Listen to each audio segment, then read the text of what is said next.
महाराजांनी राज्याभिषेकानंतर मुंबईच्या इंग्रजांकडून तांबं विकत घेतलं होतं. नाणी पाडायला किंवा भांडी करायला वगैरे घेतलं असेल. महाराजांनी इंग्रजांना सांगितलं की आत्ता इथे म्हणजे रायगडावर इतके रोख पैसे नाहीत. तुम्हाला मी हुंडी बिल ऑफ एक्सचेंज देतो. तुम्ही ही हुंडी घेऊन गोवळकोंड्याला जा. तिथल्या कुतुबशहाकडून आम्हाला जी खंडणी मिळते त्यातून तुम्हाला हवी असलेली रक्कम तुम्ही तिथे असलेल्या आमच्या माणसाकडून मागून घ्या. इंग्रजांचं कुरिअर गोवळकोंड्याला जात नसे म्हणून त्यांनी तो सुरतेला पाठवला. मग सुरतेचा कुरिअर गेला गोवळकोंड्याला. तिथे खरोखरच महाराजांचा माणूस होता. तिथल्या महाराजांच्या माणसाने सांगितलं की या हुंडीसाठी पैसे द्यायची ऑथॉरिटी आमच्याकडे नाही. ज्यांच्याकडे आहे ते प्रल्हाद निराजी गेलेत रायगडावर. आता तुम्ही एकतर रायगडावर तरी जा, नाहीतर ते येईपर्यंत इथे तरी थांबा. तो कुरिअर सुरतेला माघारी आला आणि तिथल्या इंग्रजांनी त्यांच्या रिपोर्टावर शेरेबाजी केली आणि ते कागदपत्र मुंबईला पाठवले. ते कागद माघारी आल्यावर इंग्रजांना कळून चुकलं होतं की आता महाराज आपल्याला भारत भ्रमण करणारच.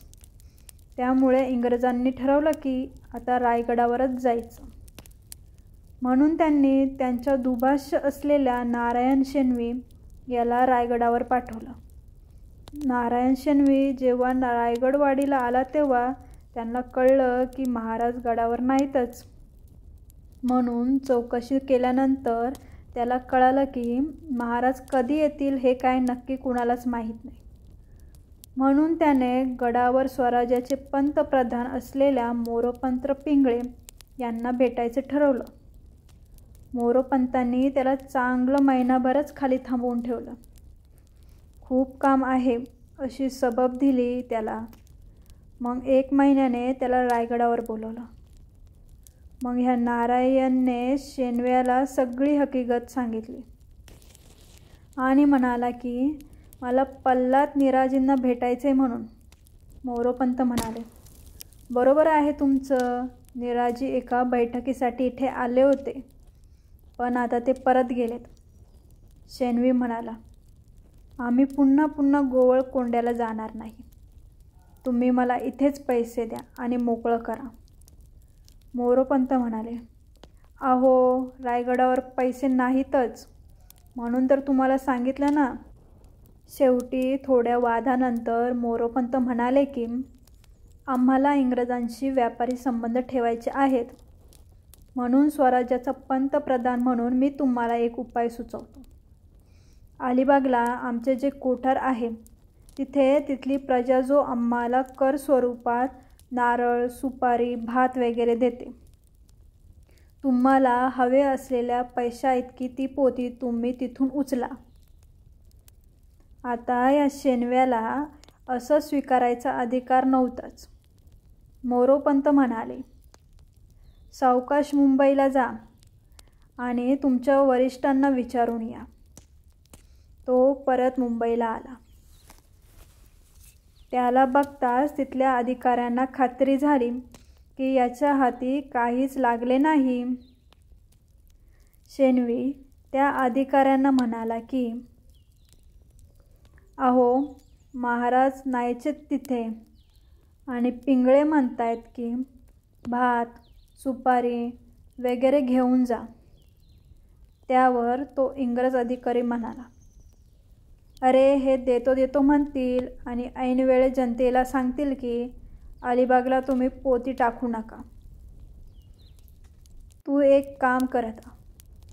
महाराज रायगडावर पोचले असं कळलं तर तू तिथे जा आणि फक्त महाराजांनाच भेट. तुझ्यासोबत इंग्रज अधिकारीही घेऊन जा असं तो म्हणाला. तर शेणवी आणि फ्रान्सिस मॉलिवर नावाचा एक इंग्रज हे दोघं रायगडावर जायला निघाले. महाराज नुकतेच रायगडावर आले होते. कामात होते म्हणून यांना 1.5 महिना खालीच थांबवून ठेवलं. वर बोलवल्यावर महाराजांनी त्यांना प्रश्न केला की काय नक्की ठरलंय तुमचं ते एकदा सांगून टाका. शेणव्याने पैसे मागितल्यावर परत महाराज म्हणाले, अहो आमच्याकडे रोख पैसे नाहीत, म्हणून तर तुम्हाला गोवळकोंड्याला पाठवलं ना. मी एक उपाय सुचवतो बरं. एक काम करा, तेवढ्या किमतीची चांदी किंवा सोनं तुम्हाला देऊन टाकतो. मग उपाय म्हटल्यावर शेणव्याच्या पोटात गोळा आला. आता शेणव्याकडे ऑथॉरिटी नाही, म्हणून तो परत मुंबईला आला. त्या काळचा प्रवास हा घोडा, उंट वगैरेंवर करायला लागत असे. महाराज त्यांना कसे फिरवतायत बघा. त्या शेणव्याला बघताच अधिकाऱ्यांना कळालं की याही वेळी त्याच्या हाताला काही लागलेले नाही.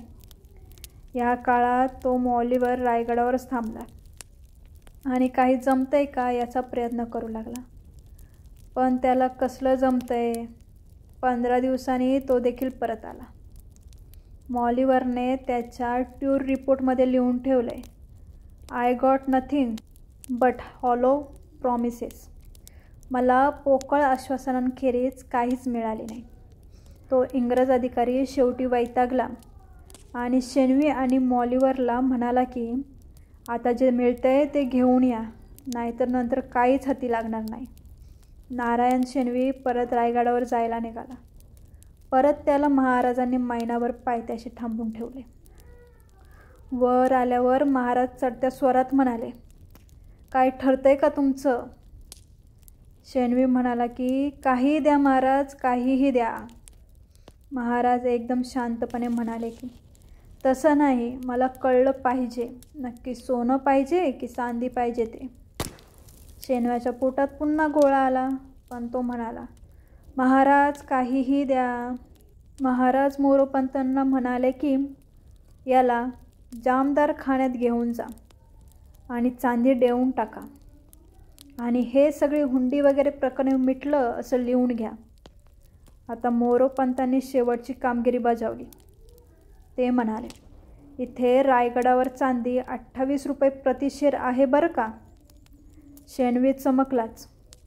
तो म्हणाला की अहो सगळीकडे चांदी 23 रुपये प्रतिशेर आहे.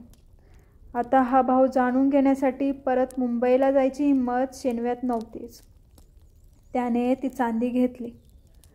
तो मुंबईला आल्यावर त्या इंग्रज अधिकाऱ्याने ईस्ट इंडिया कंपनीला जो रिपोर्ट लिहिला त्यात त्याने लिहिलं, सुमारे 1.5 वर्ष चाललेल्या ह्या प्रकरणात महाराजांनी 23 रुपये प्रतिशेर असलेली चांदी 28 रुपये प्रतिशेर विकून हे प्रकरण निकालात काढलं.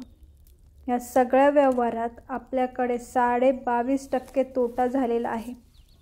महाराजांच्या आणि त्यांच्यासाठी काम करणाऱ्या स्वराज्याच्या पंतप्रधानांच्या गमिनी काव्याची ही खूप कमी जणांना माहीत असलेली गोष्ट. महाराज किती मत्सद्दी होते हे या गोष्टीवरून लक्षात येतं.